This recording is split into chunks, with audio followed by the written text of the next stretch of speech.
Okay, so we're learning today, this special week, Parshas Bo, Shovavim, Ilya Nishmas, Zalman ben Avram. Is that right? Zalman ben Avram? Zalman ben Avram, yeah. Excellent. We had beautiful Kadeshim, and we should keep strengthening and elevating our souls. As our wise friend just said, it's not just in the next world, but we need to elevate the soul in this world. And that's what Min HaShamayim, the Tanya, is talking about, where we're holding, that you have within you a neshama tahira, it says. So look at that. I couldn't believe it. It couldn't be better. We have a neshama tahira. This is in chapter 29 of Lessons in Tanya. Shehi nefesh elikus, he or Adam. With them it's true. The man is pure with soul, the divine soul. V'gufam nikra basa Adam. While their body is called the flesh of man. Secondly to the man himself, the divine soul. So there's two aspects. There's the soul, and then there's the flesh of man. Now the key is what you identify with. Amen. So we're going to just do Kedusha, because this guy's still davening Shacharis. And then so what you have to understand from this Tanya is that the primary is the soul, and the secondary is the body. Now if you look at the world, or like say Greek culture, the primary is the body. Yeah? They put all their time, investment, money, mind, the whole industry of advertisement, everything's built about the body. And the soul is some like afterthought. Yeah? But Judaism, the soul is the priority. In Yiddishkeit, the soul is priority. In Torah, the soul is priority. And the reason is because that's the root of all the goods. The fact that a person has a beautiful body really comes from a beautiful soul within. If someone can externally look beautiful and they've got ugly soul within, eventually it's going to come through in their actions. Or you just look at Hollywood, where they've prioritized the body, and you see how ugly it's become, to the point where people in Hollywood are embarrassed to be there, or even they're all leaving. They're all going away from there. They don't want to be part of that ugly world, because it's ugly both inside and now even outside, because so you can't hide it. Yeah. In the end, the soul is the priority. The soul is the goal. That's what one of my friends said. The soul is the goal. It was in this sense that Hillel the elder would say to his, he used to speak to his students, teach his students. He was the big rabbi at that time.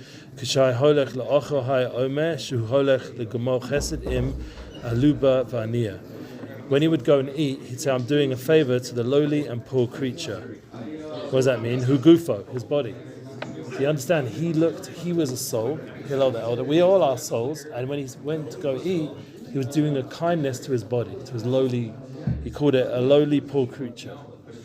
He looked at it, I don't know if you've heard of Eckhart Tolle. Heard of Eckhart Tolle? The Power of One, Healing Earth. Eckhart Tolle. Yeah. So it's all about identification. What do you identify yourself with? And this is something which goes completely together with what we're learning in Tanya. If you identify yourself as just a body, and a pain body, even worse, then your life's going to be filled with ego and stress. If you identify yourself with a soul, then your life will be tranquil and focused.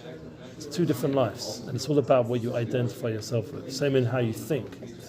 Your thoughts, what do you identify with? Your negative thoughts or your soulful thoughts? The negative thoughts, the ego thoughts, come more from the body.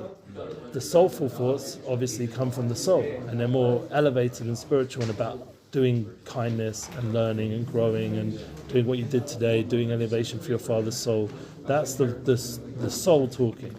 And the soul is always kind, patient, all the midas of Hashem, in a godly way. The body is selfish and angry and has midas not good. You can elevate those midas and you can elevate the body, and that's what we're here for. We're going to learn about that in Tanya. But you see the way that you first have to know who you're identifying with.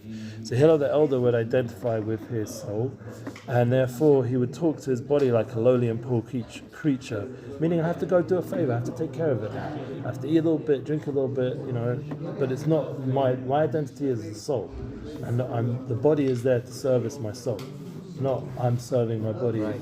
And that's the priority. Right. He's the rider is on top of the horse, and the horse isn't taking the rider where it wants to go. Exactly. Like, you saw with politics the last bunch of years, it was always about some weird woke sort of nonsense guiding the leaders instead of the leaders taking charge and saying, no, this is nonsense, and like what's happening now, this is all nonsense, and it's illogical, it's irrational, and I'm not letting, and the people themselves, including together with the leaders, like the way it should be, are saying this is nonsense. That they're standing and fighting this, not this like, it's not even normal body talk. It's absurd.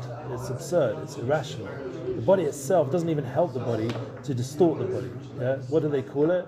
Body dysphoria. Yeah? They're confusing even the body. That's how far they've gone, how off it is. And that's why there needs to be a massive correction in the world's understanding. Like the fact that they make terrorism into some sort of proactive, positive force is also confusion. But that's all because, once again, that's why I always tell people, I'm writing a book, and I'm going to push it big time, because I believe that if people would be more soulful, they wouldn't have all this garbage.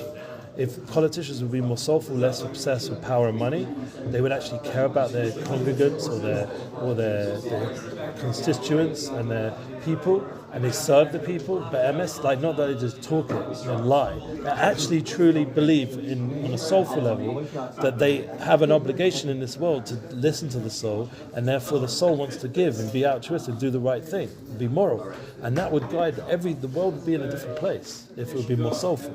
So really, the solution is not always fighting who's in power for political reasons. We have to correct the root level, which is the soul level, and make people more soulful again. So Hillel Zaken was an example, Hillel the elder was an example of someone who was soulful. So he would go take care of his body because the body wasn't the priority, the soul was the priority. That's what we were learning last week.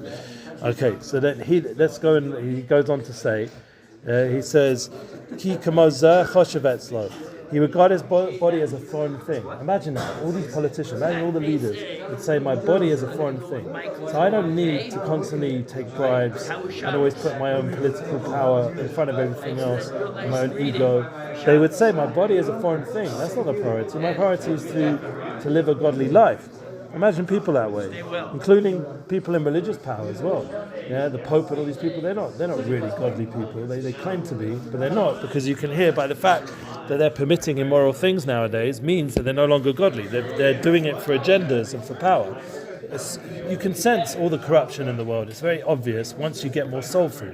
And the way we're going to undo it is to get more soulful. And here Tanya's telling you, you have to regard the body as a stranger, as a foreign aspect. You're not prioritizing it. It's all about identification.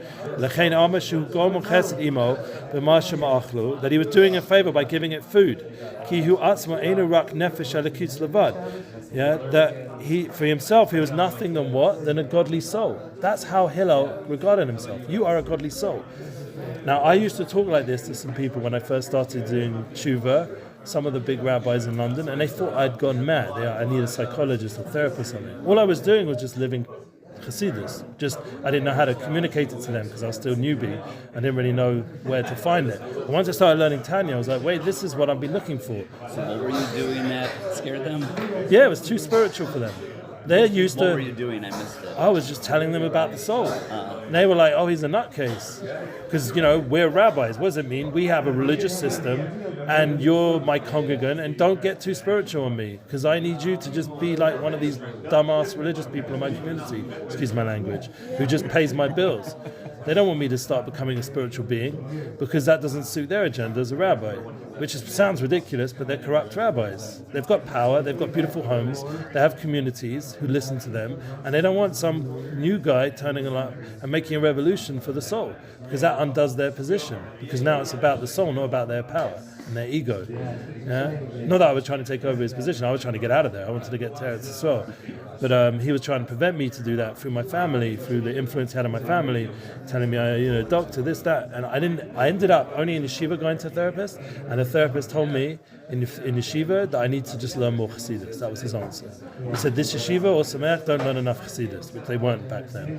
And I just started learning more Chassidus, and he said that will cure all your issues. You just need to learn more. And that was a therapist. Thank God. Anyway, so he goes on to say here, I'm a godly soul. It alone animated his body and flesh.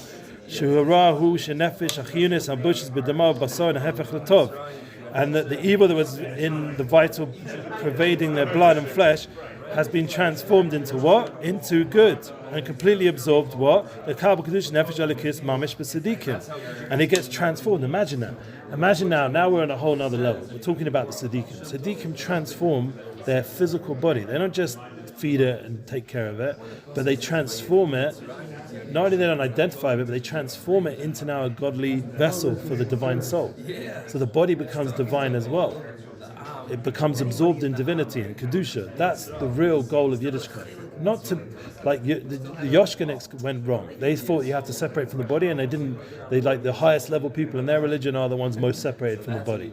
That's wrong. That's a big mistake they made. Yeah, that probably goes back to the original Yoshka, JC, because his chevra were very, his group were very like separating themselves from the physical world. That wasn't the real purpose of creation. The real purpose of creation, and it's sad because millions of, maybe billions of people who go that way, and they think godliness is getting rid of the body. No, godliness is elevating the body, transforming the body, identifying yourself as soul, and the soul learning how to talk the language of the body, and slowly, bit by bit, every time you eat, every time you drink, every time you're with your wife, every time you make business, you slowly elevate all those aspects of your life and turn it into godliness. We all have that ability. So that's what Hillel was able to do. We're just going to learn for another 5 minutes or something. Yeah. And we're learning Ilya Nishmas, his father, Zalman ben Avram, and Bez Hashem, Abba Beinonim. Now this is more where we're at. We're not at the level of Hillel Zakein.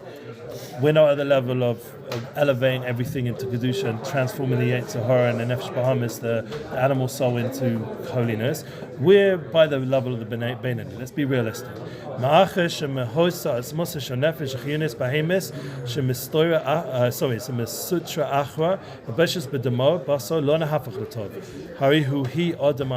is much more realistic.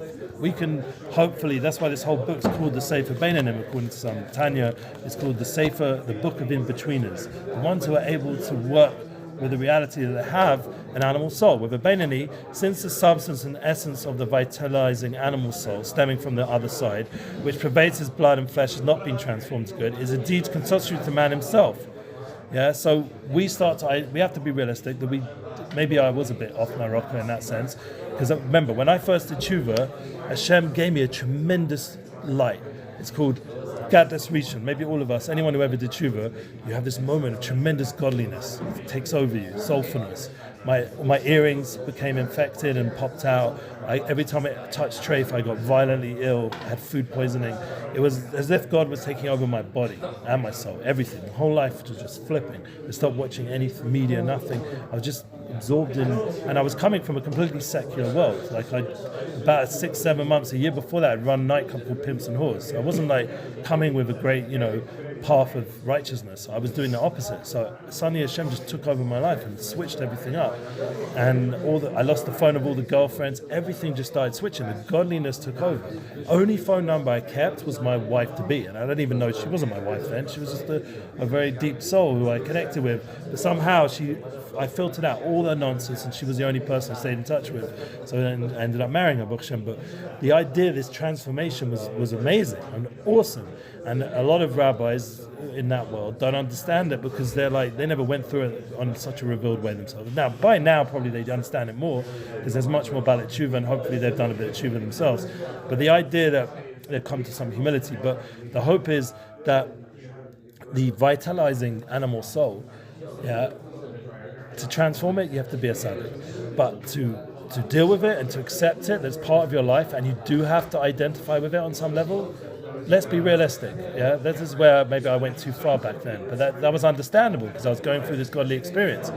You do have to, on some level, say I am a body. My wife's very good at teaching me that I have to be real. I can't pretend that I'm not hungry, I'm not cold, I'm not hot. I'm all the things that she's more. Women are more aware of these kind of things. They're more in touch with their emotions and stuff and reality of the guf. And a man tries to pretend not all men, but me personally, I try to pretend I was like this big tzaddik neshama. One of the things I have to be real, that I also have physical needs, and I also have to take care of them, and I identify with them a lot. Yeah, so if I'm getting grumpy, it's often because I didn't take care of them, and then I start acting a good person. So then I have to be real and face those things, or face the emotional issues I have. Instead of pretending I'm this pure soul, I have to be real. And that's where we can't be an imagination world. We have to be very realistic. Tanya wants us to be very real with our nefesh bahamis. We have an animal soul, and we have trauma, and we have emotional issues. We have to be real with all those things. And that's where the Eza Connecto, the soulmate, can help us face that stuff. All general issues in life will make us face it. But that brings us much more down to earth. So we're not just flying around as a soul or imagining that we are this holy, holy person when we've still got a lot to do, a lot of work to do. So that helps us, and therefore we're not able to transform it into good. What do we have to do? We have to realize that we are that combination of spiritual and physical, and that the animal soul does have a big voice. So what's his advice? This is the Bali Tanya's voice. We just had it before. It's somewhat to crush that aspect of yourself. Now, what does it mean to crush it? It doesn't mean, God forbid, to fast and ruin your body. No. The big part of Chassidus is the body has to be healthy, balanced. But you do have to be real that sometimes the body is a nudnik and it's making your life not good. It's taking on too much ego, too much space in your mind and your heart in terms of its voice is blabbing, or like Shlomo Katz always calls it the chatterbox. We all have a chatterbox going off in our heads, even probably what we're trying to learn now. I'm hungry, I'm this, I'm that, I need to do this, I need to do that, all the time, just blah, blah, blah, blah, and you just can't have peace of mind. Part of the goal of the soul is to have tranquility and be focused on what's in front of you now, and not be constantly being pushed by this force within and without, with these pressures within and without, pushing us to go somewhere else than we are now. And being able to be present is part of that godly mission. So being real with that experience of the animal soul is very important, but it's also, we have to really work with this tension and the struggle. He goes on to say, he gives us advice. So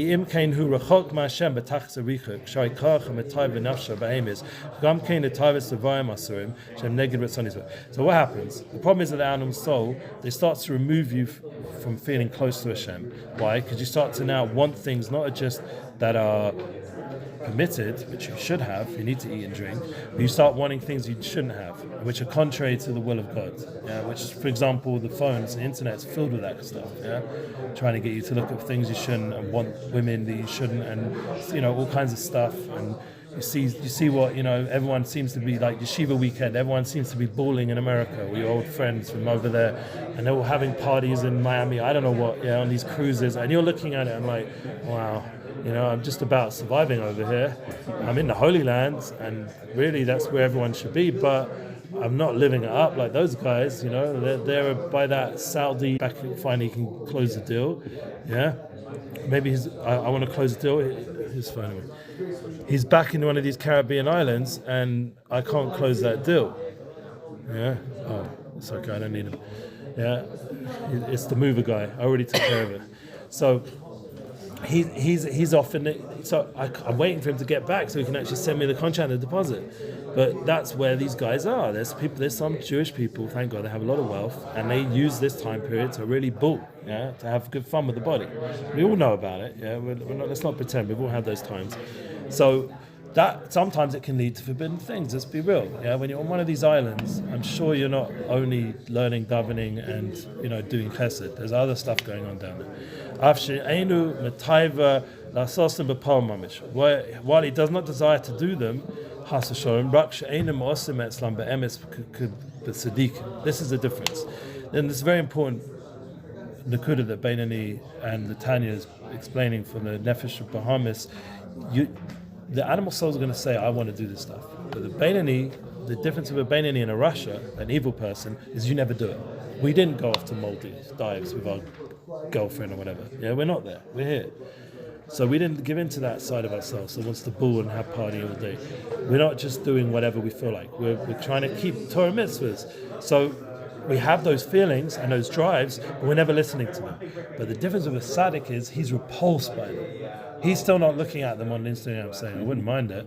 Yeah, I wouldn't mind it. Look at the guy's story. I could show you right now. I could show you this guy's story. I wouldn't mind where he is in that blue, clear water swimming around with some lady. Yeah, I wouldn't mind it, I'll be honest. The tzaddik looks at that and sees, the physicalness and the lowness of the body is disgusting to him. He once again doesn't identify with the body, he identifies with the soul. So when he sees the body in its full force, it's repulsive to him.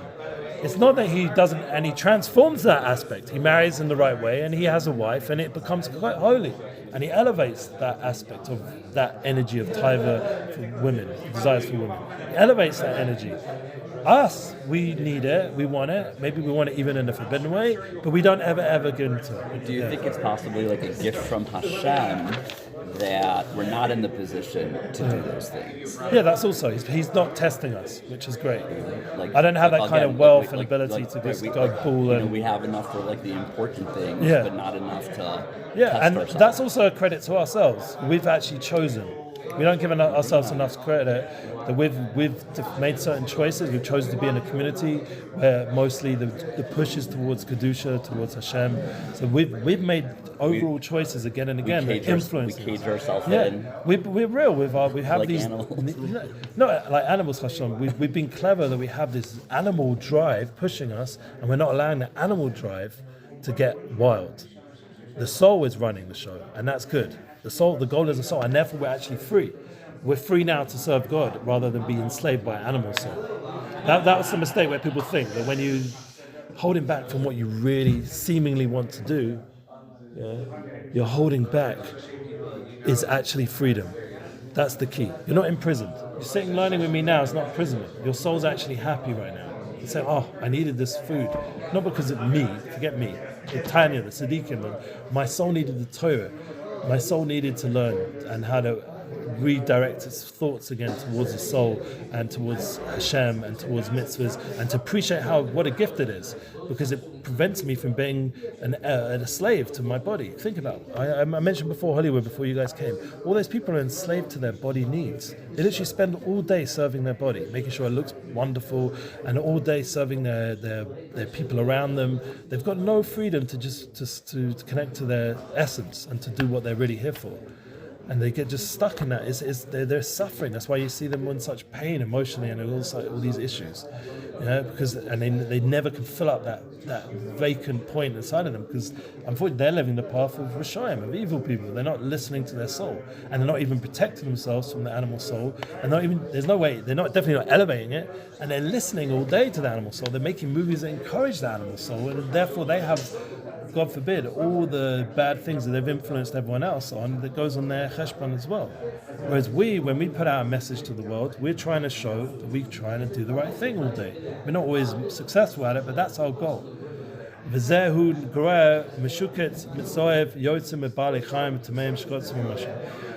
in this, he is inferior to more loathsome than clean animals. He says pretty strong language here. So even though they don't transgress the will of God, he says a strong thing here. But I'm a worm and not a man. This is the way that David Melech, he taught us a path. We see this is a pasuk from Tehillim, that I am a worm and not a man. The way the Tzaddikim dealt with the animal soul was very strong. I'm not saying we should all do this now. I'm just telling you what the Tzaddikim did, and that was the advice they gave us. You have to be a little bit tough. Like you're fighting, it's a battle, and you have to be like a warrior.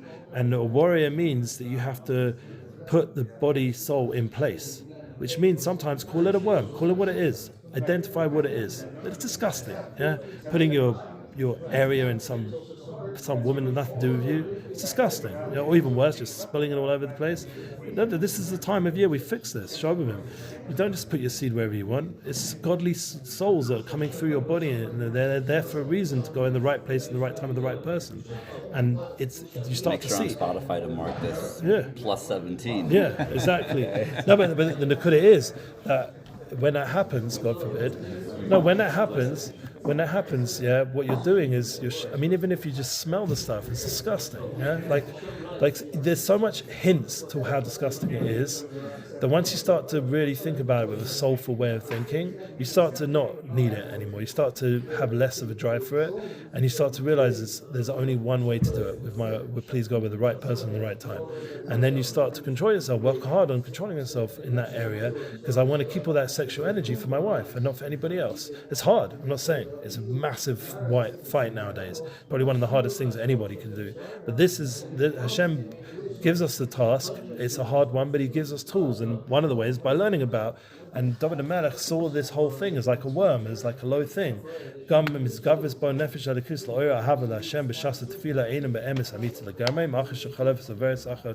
stop now. Even when it's the divine soul gathers strength within him, and you felt like for a minute right now, a little bit more connected, you were davening a little bit more, you felt like you had a good moment, is not altogether genuine. It's only transition, and this is important. It vanishes. Everyone has that over here in Shirat David. We have, unless we're Tzaddikim, most of us normal people here, we have moments where we feel elevated. We're dancing. We feel something the rabbi or someone said was really inspiring.